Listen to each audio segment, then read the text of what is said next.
a gente vive uma situação realmente inédita, né, de ver empreiteiros, executivos e até alguns donos das maiores empreiteiras do país, das maiores empresas de engenharia do país, que por sua vez constituem alguns dos maiores grupos privados que a gente tem no Brasil, né, atrás das grades. Isso é algo inédito, a gente não tinha visto isso antes, né?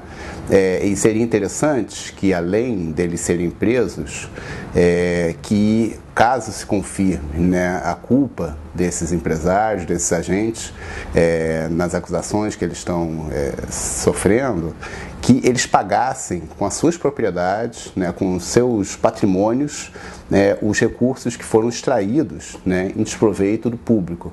Ou melhor, que fossem confiscados os recursos que eles têm, né, pessoais, privados, né, e fosse isso devolvido para a população, fosse devolvido para o Estado brasileiro. Historicamente, desde a década de 50 no Brasil, a realização de obras públicas a cargo de empresas privadas, né, sendo o Estado brasileiro demandante, contratante dessas empresas que realizam suas obras e aí com condições muitas vezes bastante favoráveis em termos de margem de lucro, em termos inclusive de combinação, de associação entre si, né, em formas inclusive que configuram um cartel.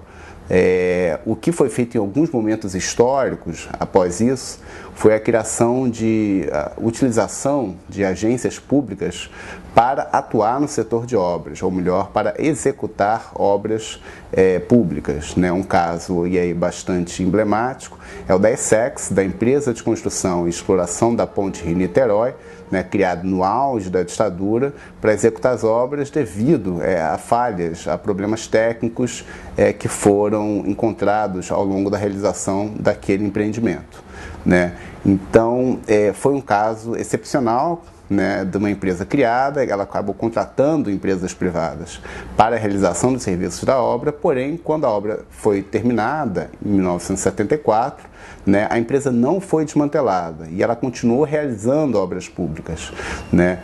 Então, ela fez viadutos, fez obras ao longo do país, o que, inclusive, gerou uma reação bastante dura, né, agressiva e até violenta por parte dos empresários do setor, que de maneira organizada, através das suas associações, sindicatos e entidades, né, protestaram duramente junto ao governo para que essa empresa fosse desmantelada, né, ou fosse retirada dessa realização de obras públicas, né? Os empresários dessa vez ganharam e a empresa ela foi, enfim, deslocada para outras atividades. Então acho que seria uma oportunidade interessante, né, de se pensar uma empresa pública para gerir, né, algumas obras públicas e talvez com a derrocada dessas grandes empreiteiras, né, a partir da Operação Lava Jato, abra-se aí a oportunidade de uma dessas empresas ser absorvida, né, ou do patrimônio de uma dessas empreiteiras ser absorvido pelo Estado, obviamente que sem ônus para as contas públicas, para os recursos públicos.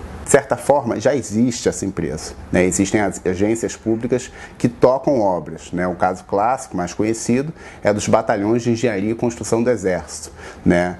Trata-se de uma agência das Forças Armadas Brasileiras que realiza obras. Então, alguns trechos ali da transposição do Rio São Francisco foram feitos pelos batalhões de engenharia do Exército. Da mesma forma, algumas obras rodoviárias são feitas por eles, né? E penso eu que seria uma oportunidade para que o governo pudesse ter mais controle, maior fiscalização, menores custos com as obras, né, podendo proporcionar, inclusive, uma infraestrutura mais adequada para o país, em termos de obras públicas, que é algo muito necessário, né, para a população, em termos de mobilidade urbana, obras de saneamento, transporte e outros, né, empreendimentos que são necessários.